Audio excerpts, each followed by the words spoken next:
À Qasr El-Kibir et dans les localités avoisinantes, les intempéries ont bouleversé le quotidien. Écoles fermées, familles déplacées, élèves contraints de quitter leur établissement. Pour faire face à la situation, la direction provinciale a permis aux élèves concernés de rejoindre des écoles situées près de leur nouveau lieu d'accueil, afin qu'ils puissent poursuivre leur scolarité, sans interruption.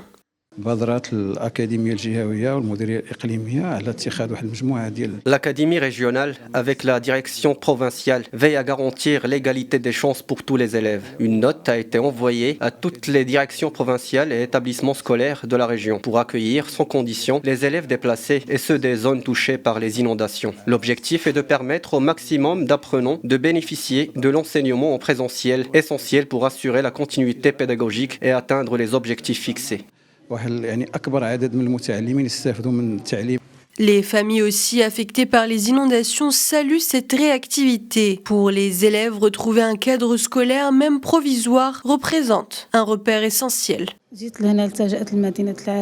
À cause des intempéries, je suis venue à Larache. Ma fille poursuit aujourd'hui son cursus dans cet établissement et sincèrement, il n'y a rien à dire concernant l'accueil qui nous a été réservé, que ce soit de la part des professeurs ou de la direction. Lorsque la reprise en présentiel n'était pas possible, d'autres alternatives ont été déployées. Des contenus numériques ont été conçus et diffusés accompagnés de cours à distance par visioconférence. Des enseignants formés au programme IQISMI spécialisés dans l'intégration du numérique en situation d'urgence ont permis le suivi pédagogique à distance.